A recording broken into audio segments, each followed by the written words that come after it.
대사량은 더 떨어지고 그럼 또 살은 더 안 빠지고 또 이런 악순환이 시작되는 겁니다. 와, 진짜 힘들게 뺐는데 금방 다시 돌아오거나 오히려 더 쪄버리는 그 요요 현상. 이게 뭐 그냥 의지가 약해서 먹는 걸 못 참아서 이런 문제가 아니라는 거예요.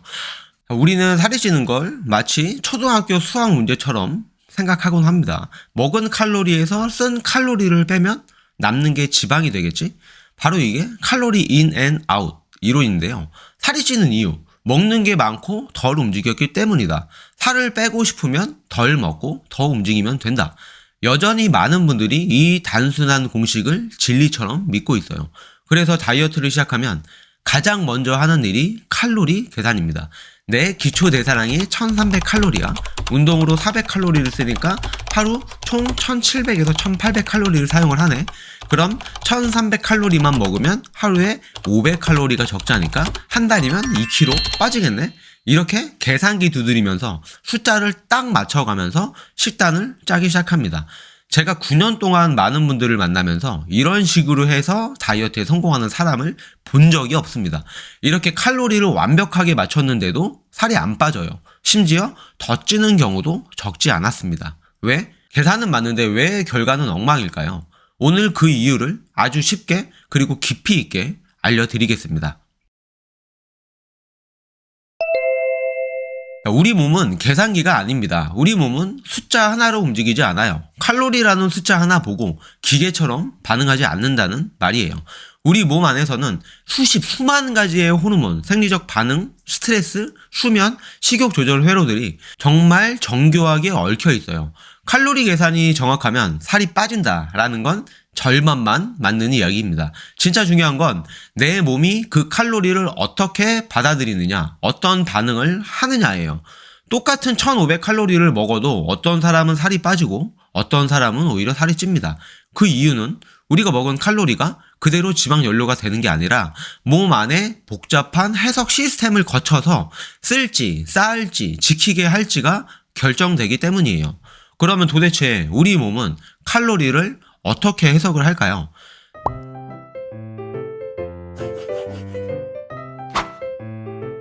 단순한 숫자 계산에서 벗어나서 우리 몸을 하나의 에너지 회사라고 생각을 해보세요. 이 회사는 매일 운영을 위해서 연료를 들여오고 그걸 각 부서에서 사용합니다. 연료가 바로 칼로리예요. 그리고 하루 동안 이 회사에서 쓰는 총 에너지, 그게 바로 우리가 말하는 총 대사량입니다. 이 총 대사량은 크게 3개의 부서가 나눠 쓰고 있어요. 가장 큰 부서는 생명유지 부서입니다. 우리가 가만히 누워 있어도 숨 쉬고 심장이 뛰고 체온을 유지하고 세포가 회복되고 재생되는 데 들어가는 에너지예요. 이게 바로 기초 대사량입니다. 총 에너지의 60에서 75%를 차지해요. 회사 전체 운영비 중 절반 이상이 여기에서 쓰여요. 회사의 고정지출 같은 겁니다. 건물 임대료, 인건비, 전기세처럼 꼭 지출되는 비용이에요. 여기서 중요한 포인트, 근육량이 많을수록 이 고정비는 더 올라갑니다. 근육은 에너지를 많이 소모하거든요. 그래서 근육량이 많은 사람은 가만히 있어도 더 많은 칼로리를 사용을 해요. 두 번째는 외근팀입니다. 출퇴근, 설거지, 청소, 걷기, 운동 같은 우리가 일상생활에서 움직이는 모든 활동이 바로 이 활동 대사량이에요. 총 대사량의 약 15%에서 30%를 차지해요. 이 부서는 우리가 의식적으로 조금 조절할 수가 있겠죠. 오늘 외근을 좀 더 해볼까? 오늘 운동을 조금 더 해볼까? 이렇게 결심하면 지출이 조금 늘어나는 부서입니다. 자, 마지막은 물류팀. 회사가 들여온 식재료를 분류하고 저장하고 운반하는 팀이에요. 우리가 음식을 먹으면 이걸 소화하고 흡수하고 분해해서 에너지로 바꾸는 과정이 필요하잖아요. 그 과정에서 쓰이는 에너지가 바로 식이열 효과입니다. 총 에너지 중 약 10%를 차지해요. 특히 단백질을 다룰 때 이 부서는 가장 바빠집니다. 단백질은 소화 과정에서 에너지를 많이 쓰기 때문에 물류팀이 에너지를 더 많이 소모하게 되는 거거든요. 이렇게 3가지 부서가 각자의 역할을 하면서 몸이라는 회사는 매일 에너지를 써가면서 돌아갑니다. 이 식이열 효과에 대해서는 영상 중간에 좀 더 자세하게 설명을 해드릴 테니까 집중해 주시고요. 자, 그러면 이 회사가 지방 창고에 쌓아둔 연료를 꺼내 쓰는 순간은 언제일까요? 바로 수입보다 지출이 많을 때입니다. 즉 먹은 에너지보다 쓴 에너지가 더 많아질 때 몸은 저장해둔 지방 연료를 꺼내 쓰기 시작하는데요. 그런데 여기서 가장 많이 하는 흔히 실수하는 부분이 있습니다. 무작정 지출만 줄이기 시작하면 어떻게 될까요? 또 회사로 예로 들어볼게요.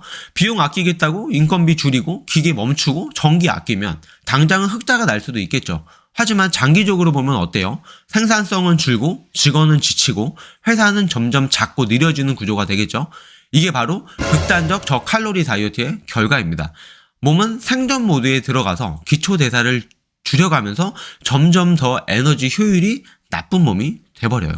자, 그래서 해답은 지출을 줄이는 게 아니라 몸이라는 회사를 키우는 방향으로 가야 됩니다. 운동을 통해서 기초 대사량을 올리고 일상 활동을 늘려서 활동 대사량을 자연스럽게 높이고 단백질을 충분히 먹어서 식이열 효과를 극대화하고 식사량은 조절하되 영양 밀도는 높이고 이런 방식으로 지속 가능한 에너지 구조를 만드는 게 결국은 지방을 꾸준히 태우는 체질로 가는 길입니다.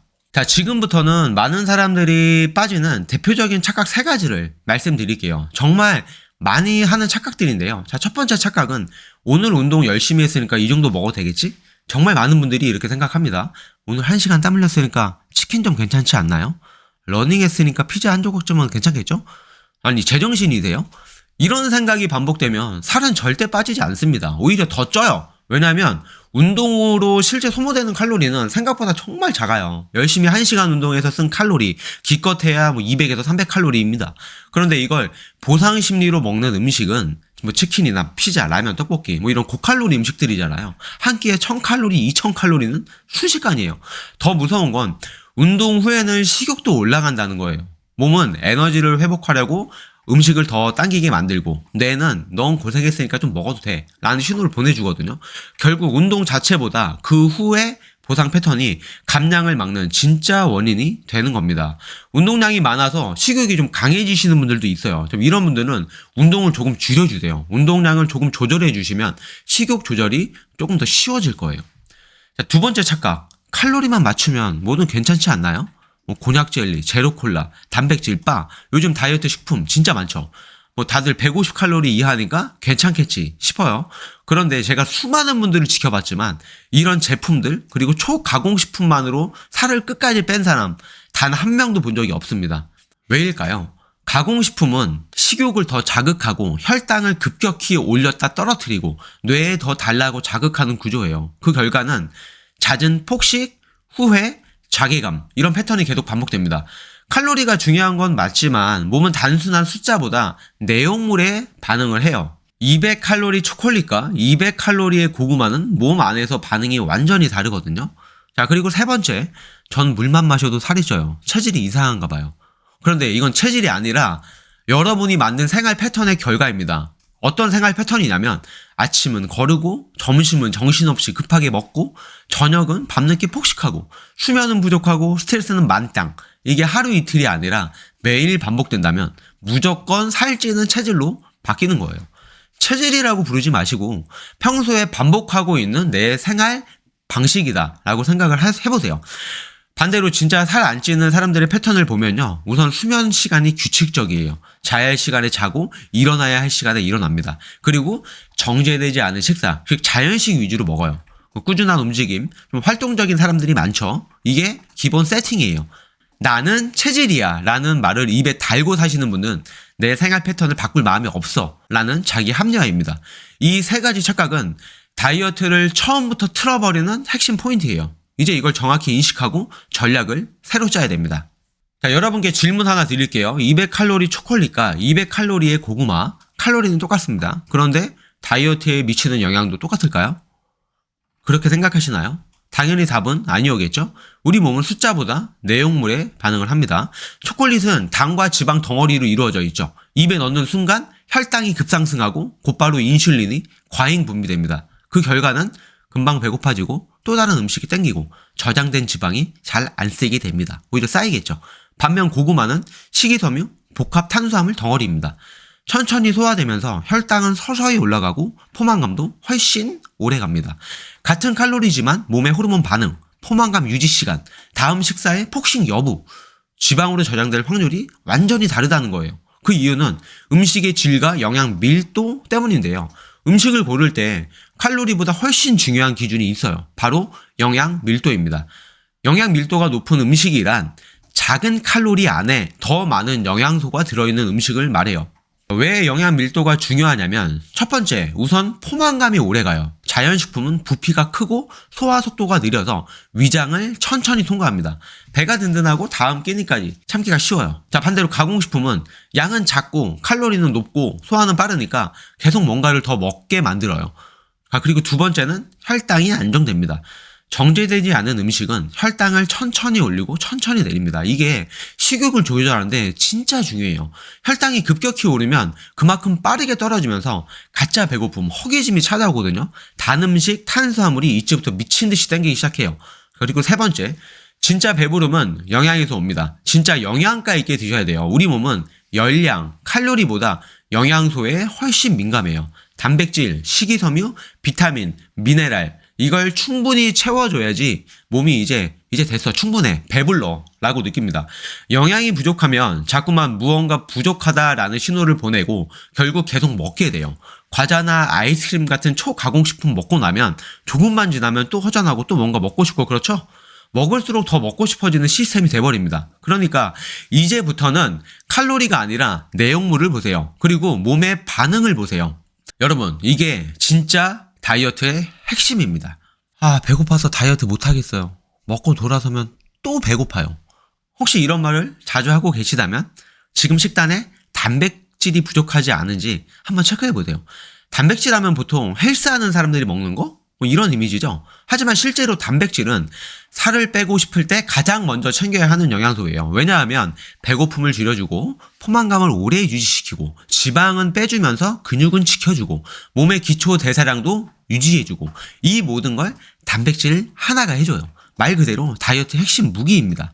단백질을 먹으면 GLP-1이나 PYY 같은 포만감 호르몬이 분비가 되거든요. 이 호르몬들이 뇌에 이제 충분하니까 그만 먹자 라는 신호를 보내줘요. 게다가 단백질은 위에서 천천히 내려가면서 소화 속도를 늦추고 포만감을 오래 유지시켜줍니다. 한 끼 식사에 단백질이 충분히 들어가면 그 다음 끼니까지 참는 게 훨씬 쉬워질 거예요. 그리고 단백질은 먹기만 해도 칼로리를 소비해요. 이게 무슨 말이냐면 제가 앞에 말씀드린 식이열 효과라고 하는데요. 단백질은 섭취한 칼로리의 20에서 30%를 소화 과정에서 바로 태워버려요. 이걸 식이열 효과라고 해요. 예를 들어 100칼로리짜리 단백질을 먹었다면 실제로 몸에 남는 건 70에서 80칼로리 정도밖에 안 된다는 소리예요. 먹으면서 칼로리를 쓰는 영양소, 이게 단백질입니다. 반대로 초가공식품은 소화 부담이 거의 없어서 들어오는 칼로리 그대로 저장이 됩니다. 다이어트 할 때 가장 두려운 게 뭐죠? 근손실이죠. 몸에 에너지가 부족하면 지방뿐 아니라 근육도 같이 분해해버려요. 근육이 줄면 기초대사량이 줄고 요요가 오기 쉬운 몸이 됩니다. 단백질을 충분히 먹으면 몸은 굳이 근육을 분해하지 않아도 돼요.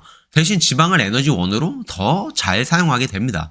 자, 그럼 단백질을 얼마나 먹어야 돼요? 자, 그 기준에 대해서 알려드릴게요. 내 체중의 1.6에서 2g 드시면 됩니다. 자, 예를 들어서 체중이 60kg인 분이라면 하루에 96에서 120g 정도가 적정량입니다. 이걸 한 끼에 몰아서 먹기보다는 3끼 플러스 간식으로 나눠서 섭취하는 게 흡수도 좋고 식욕 억제 효과도 오래 가니까 꼭 이렇게 챙겨서 드셔보세요. 닭가슴살만 먹어야 하는 것도 아닙니다. 다양하게 맛있게 드시는 게 제일 좋아요. 살코기, 생선, 달걀, 두부, 콩 같은 자연식품을 기본으로 요거트나 치즈, 건가루도 훌륭한 보조식품입니다. 식물성이랑 동물성 단백질을 골고루 조합해 주시는 것도 매우 중요합니다. 영양 밀도 높은 단백질을 매 끼니마다 넣어보세요. 자, 이번에는 식이섬유에 대해서 말씀을 좀 드려볼까 하는데요. 식이섬유는 그냥 변비에 좋은 거 아니에요? 라고만 생각하시는 분들 많더라고요. 식이섬유가 좋은 점 4가지와 섭취 방법까지 꼼꼼하게 알려드릴게요. 식이섬유가 좋은 점 첫 번째는 포만감입니다. 식이섬유는 위에서 부피를 차지하면서 물리적으로 포만감을 만들어 주거든요. 특히 이 수용성 식이섬유는 물과 만나면 젤처럼 변해요. 그래서 천천히 소화가 되고 배를 오래 든든하게 해주는 역할을 합니다. 그래서 먹고 돌아서면 또 배고파요 하는 상황을 막아주는 첫 번째 열쇠입니다. 자, 두 번째는 혈당 스파이크를 막아줘요. 식이섬유는 당 흡수 속도를 늦춰줍니다. 밥을 먹고 혈당이 갑자기 확 치솟는 걸 천천히 그리고 완만하게 오르게 만들어주거든요. 이게 중요한 이유는 혈당이 급격히 오르면 인슐린이 확 나왔다가 곧바로 떨어지면서 가짜 배고픔이 생겨요. 식이섬유는 이 가짜 배고픔을 막아주는 역할을 해줍니다. 자, 그리고 세 번째, 식욕 조절 호르몬을 자극해요. 장에 도달한 식이섬유는 GLP-1, PYY 같은 식욕 억제 호르몬 분비를 도와줘요. 요즘 위고비 아주 핫하죠. 이 주사에 들어있는 성분을 식이섬유를 통해서 얻을 수 있습니다. 한마디로 우리 뇌에 배부르다, 이제 충분하다 라는 신호를 더 빨리 그리고 오래도록 보내줍니다. 단순하게 배만 채우는 게 아니라 배부르다는 신호를 함께 줘요. 자, 네 번째는 장 건강과 대사 조절에 관여합니다. 식이섬유는 우리 장 속 유익균의 먹이, 프리바이오틱스 역할을 하는데요. 이 유익균들이 이 섬유질을 먹고 우리 대사에 유익한 물질을 계속 만들어내요. 식욕 억제, 지방 축적 억제, 장벽 강화, 염증 완화 등 건강 전반에 좋은 영향을 줍니다. 자, 그러면 이 식이섬유는 얼마나 먹어야 되냐면 한국인 성인 기준으로 여성은 하루 20에서 25g, 남성은 하루 25g에서 30g이 권장량입니다. 그런데 대부분 가공식품이나 정제 곡물 위주로 식사를 하다 보니까 절반도 못 채우는 경우가 대부분이에요. 식이섬유 늘리는 법으로는 현미나 잡곡밥이 흰 쌀밥보다 식이섬유가 2배에서 3배 많거든요. 그래서 백미보다는 현미나 잡곡밥 위주로 드시고요. 그리고 과일이나 채소 껍질에 식이섬유가 진짜 많아요. 사과, 고구마, 오이 뭐 이런 거 껍질 깨끗이 씻어서 드시면 식이섬유랑 늘릴 수 있습니다. 그리고 채소 반찬이나 나물 꼭 드셔주세요. 매 끼니에 최소 2가지 이상의 채소 반찬을 먹는다라고 생각해 주시면 돼요. 그리고 간식, 뭐 너무나 당연하지만 뭐 과자 대신에 견과류, 그리고 뭐 빵 대신에 고구마나 과일로 변경을 해서 드셔주셔야겠죠. 그리고 마지막으로는 식사 순서 바꾸기, 거꾸로 식사법입니다. 채소, 단백질, 탄수화물 순서대로 먹으면 혈당 상승이 완만해지고 식이섬유 효과도 극대화돼요. 자, 그리고 식이섬유 드시면서 뭐 배에 좀 가스가 차거나 좀 더부룩하신 분이 가끔 계신데 이거는 장이 적응하는 시간이라서 조금씩 천천히 늘려가시면 돼요. 그리고 진짜 중요한 거, 물 많이 마셔주셔야 됩니다. 물을 충분히 많이 마셔주셔야지 식이섬유가 물을 흡수해서 제대로 부풀고 역할을 하거든요. 물이 부족하면 오히려 변비가 심해질 수가 있으니까 하루에 1.5리터, 2리터 이상 꼭 마셔주세요. 식이섬유는 이 단순히 다이어트를 도와주는 게 아니라 우리 몸의 대사 시스템 자체를 건강하게 만드는 핵심 전략이에요. 오늘 식사하실 때 식탁을 한번 살펴보세요. 채소, 과일, 뭐 통곡물, 견과류, 뭐 잡곡 이 안에 얼마나 많은 식이섬유가 있는지 한번 찾아보시는 것도 큰 도움이 될 겁니다.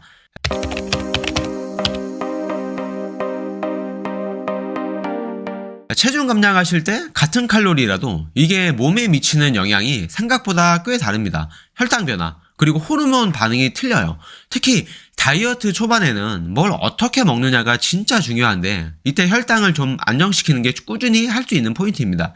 그래서 그 혈당 반응 속도를 보여주는 지표로 GI 혈당 지수라는 걸 보잖아요. GI 지수에 대해서 말씀드리면 이게 특정 탄수화물이 빨리 혈당을 올리는지 포도당을 100으로 기준을 삼아서 보여주는 지표입니다. 숫자가 낮을수록 혈당이 천천히 오르니까 우리가 음식을 먹으면 혈당이 오르락 내리락 하면서 파도처럼 왔다 갔다 해요. GI 지수가 높은 음식은 이 파도가 확 치솟았다가 또 금방 꺼져버리고 GI가 낮은 음식은 좀 잔잔하게 오랫동안 유지가 된다라고 이해를 하시면 될 것 같은데 이 파도의 모양이 결국 포만감이나 식욕 조절, 심지어 그날 에너지 레벨까지 영향을 주게 돼요. 그런데 이 GI 수치만 딱 보고 이거 괜찮네 하기에는 혈당 부하 지수, GL이라는 것도 같이 봐야 됩니다. GL 지수는 우리가 실제로 먹는 양까지 고려한 거예요. 좀 더 현실적인 지표라고 생각을 해주시면 됩니다. 어떤 음식을 이만큼 먹었을 때 내 혈당에 진짜로 얼마나 부담을 주는지 그걸 보여주는 거예요. 이 뭐 공식보다는 약간 개념이 중요한데 좀 대표적인 음식을 비교를 해볼게요. 매일 먹는 밥부터 뭐 흰쌀밥이랑 현미밥. 흰쌀밥은 GI가 보통 70에서 86 정도로 꽤 높아요. 근데 현미밥은 한 55 내외로 낮거나 중간 수준입니다. 뭐 현미에 있는 식이섬유가 소화 흡수를 늦춰서 혈당 상승을 완만하게 만들어주거든요. 포만감도 더 오래 가고요. 감자랑 고구마도 다이어트의 대표 메뉴잖아요. 또 이거는 조리법에 따라 완전히 틀립니다. 찐 감자는 GI가 94고요. 찐 고구마는 한 71 정도인데 이 같은 고구마라도 군고구마는 또 GI가 또 91까지 확 올라가요. 그래서 혈당 스파이크를 피하고 좀 안정적으로 식단을 하려면 구체적으로 뭘 어떻게 해야 하냐면 이 뭐 GI 수치를 다 외우고 다닐 수도 없잖아요. 현실적으로 어려워요. 그래서 몇 가지 그냥 실용적인 원칙을 알려드릴게요. 자, 첫 번째는 통곡물 위주로 선택하는 거. 그리고 두 번째는 채소를 몇 끼니 충분히 드시는 거. 채소 많이. 그리고 세 번째는 탄수화물만 딱 먹기보다는 단백질이나 건강한 지방을 같이 먹는 거. 그리고 네 번째는 식사 순서도 좀 바꿔서 뭐 채소부터 먼저 좀 드시고 뭐 그 다음에 단백질, 탄수화물 순서로 드시는 것도 도움이 되고요. 그리고 다섯 번째는 조리법입니다. 찌거나 데치는 걸 최우선으로 생각하시고요. 올리브오일이나 식초를 좀 활용하는 것도 혈당 반응을 낮추는데 좋습니다. 식사 전체의 혈당 반응을 좀 완만하게 만든다. 여기에 초점을 맞추는 거죠. 특히 외식할 때는 뭐 백반이나 뭐 구이나 찜 종류로 선택을 해서 드시고요. 채소 반찬 많이 드시고 그리고 간식도 과자나 빵 대신에 견과류 드시면 되고요. 당은 뭐 플레인 요거트, 뭐 GI 수치를 일일이 따지는 것도 좋지만 그것보다는 이게 얼마나 덜 정제됐는지, 식이섬유는 얼마나 들어있는지 이런 질문을 먼저 한번 해보시고 선택하는 게 훨씬 현실적인 팁이 될 수 있다. 색깔만 봐도 하얀 음식보다는 좀 다채로운 색깔의 음식이 가공이 덜 되고 건강한 음식이잖아요. 이런 식으로 한 번 더 고민을 한번 해보세요. 이렇게 혈당을 좀 안정시키는 게 단순히 살 빼는 걸 넘어서 식욕 조절도 쉬워지고 에너지 레벨도 일정하게 유지되고 심지어 감정 기복까지 줄어들어서 다이어트를 꾸준하게 할 수 있는 지속력을 높여줍니다. 배고픔이나 피로감, 스트레스가 줄어드니까 중간에 포기할 확률도 낮아지고요. 길게 보면 요요 현상도 없고 만성질환 예방에도 당연히 중요하고요. 결국 뭐 GI니 GL이니 하는 지표들을 이해하는 걸 넘어서 궁극적으로는 내 몸이 어떤 음식 조합이나 식사 패턴에 어떻게 반응하는지가 나만의 혈당 패턴을 파악하는 거, 이거 진짜 중요합니다.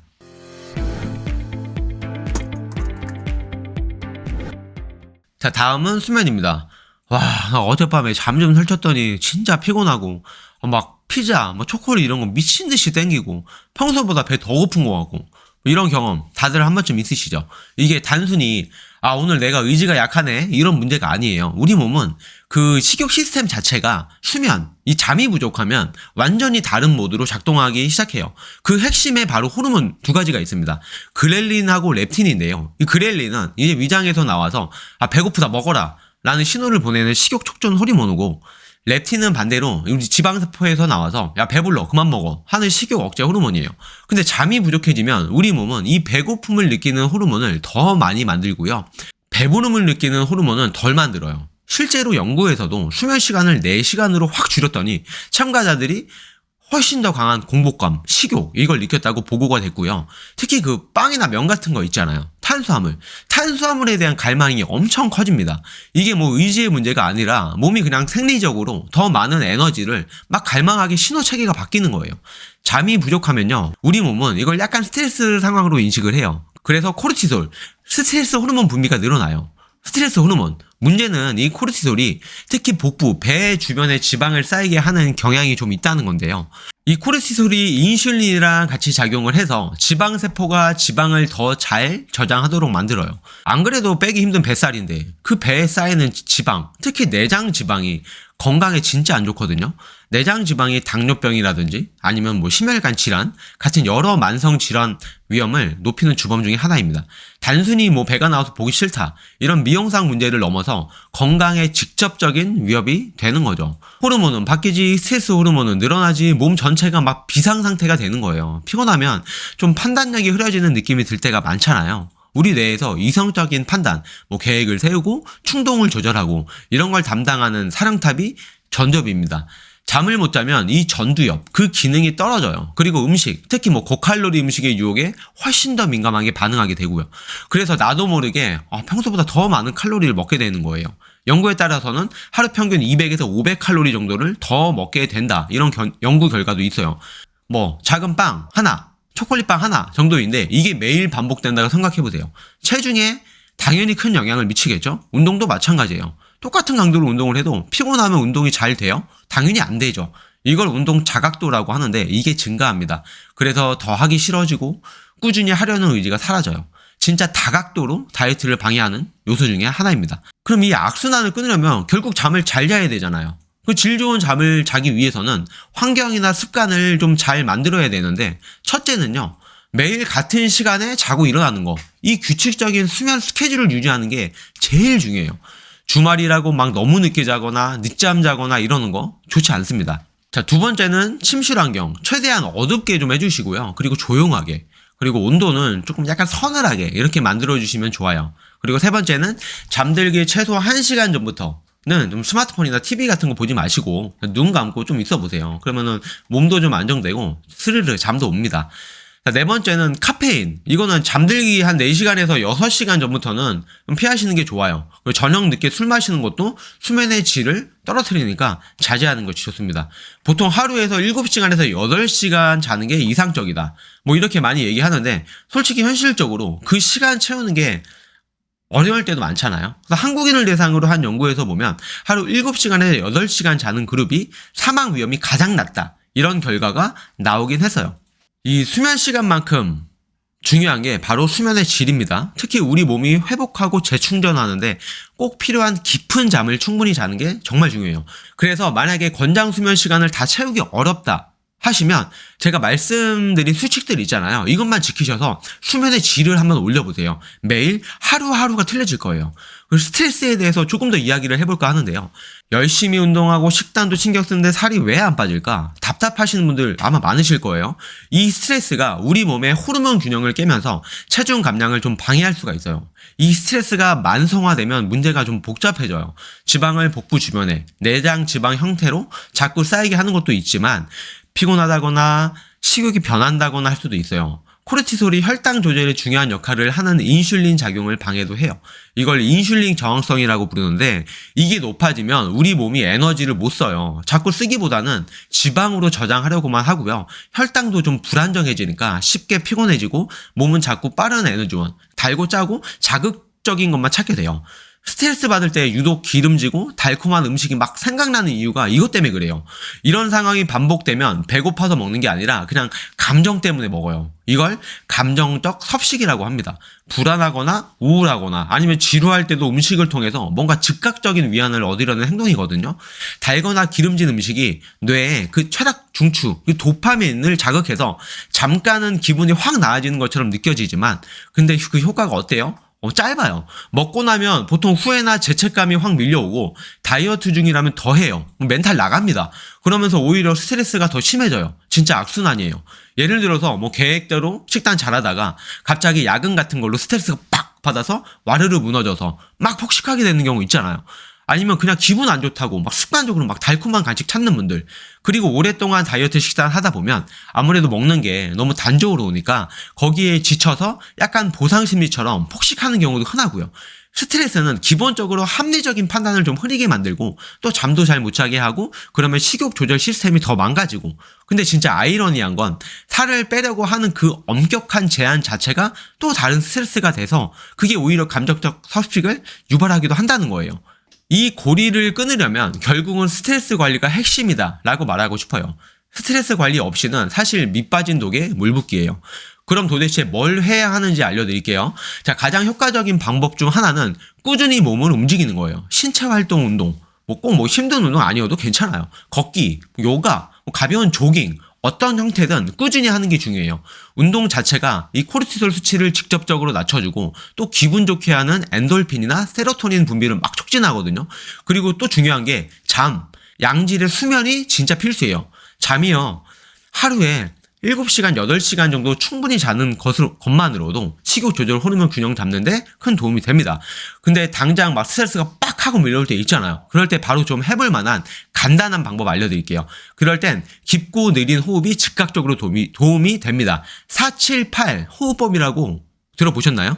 4초 동안 숨을 들이쉬고 7초 동안 잠깐 참고 8초 동안 천천히 내쉬는 거예요. 이게 부교감신경계를 확 활성화시켜서 마음을 빠르게 진정시킬 수 있습니다. 그래서 제가 여기서 말씀드리고 싶은 건 뭔가 거창하게 시작할 필요 없이 그냥 아침에 한 5분 명상한다거나 점심 먹고 잠깐 산책한다거나 그런 작은 습관부터 시작해보세요. 스트레스 관리는 뭐 다이어트 목표 달성을 위한 도구 뭐 이렇게만 생각하지 마시고 그 자체가 그냥 나 자신을 돌보는 아주 중요한 과정이잖아요. 완벽하지 않아도 괜찮거든요. 충분히 꾸준히 작은 실천들이 쌓이면 결국에는 정말 의미 있는 변화를 만들어낼 겁니다. 어쩌면 우리가 그 체중 감량을 위해서 스스로한테 막 부여했던 엄격한 규칙들이 있잖아요. 그게 오히려 스트레스를 더 만들고 결국 목표 달성을 가로막는 제일 큰 걸림돌이었을 수 있습니다.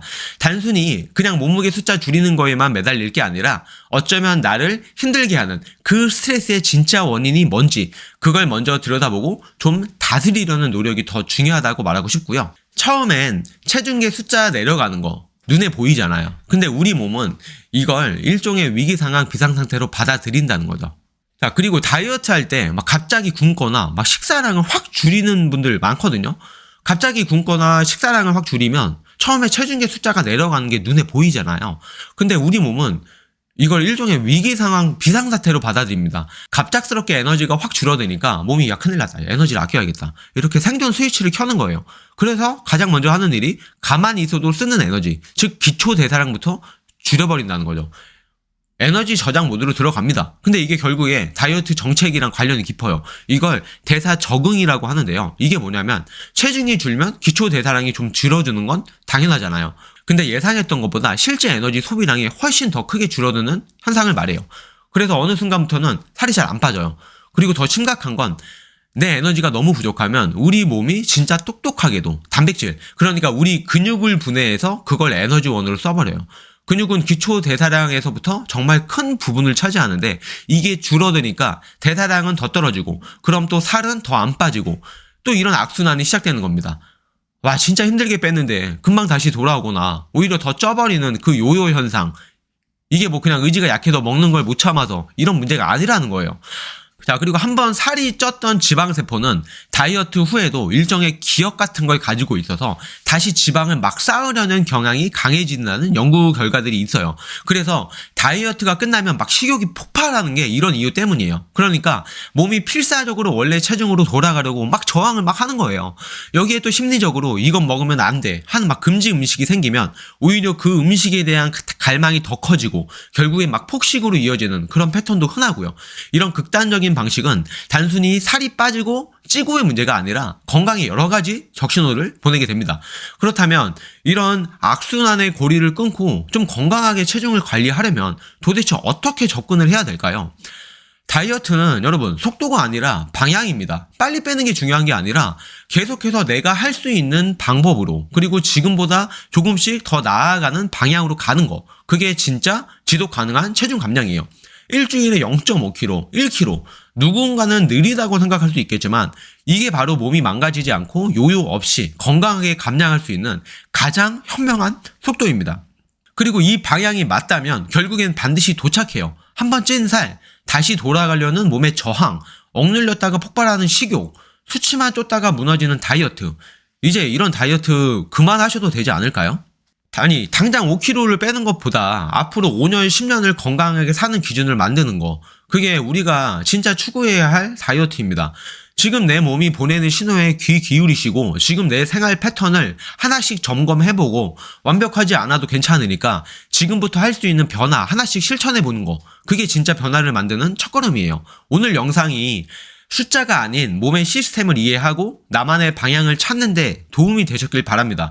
여러분의 다이어트 이번에는 좀 다르게, 이번에는 좀 제대로, 이번에는 끝까지 한번 해봅시다. 제가 준비한 영상은 여기까지고요. 제가 오늘 이런저런 얘기들 주저주저리 많이 한 것 같은데 좀 정리가 안 돼도 여러분들 좀 양해해 주셨으면 좋을 것 같고요.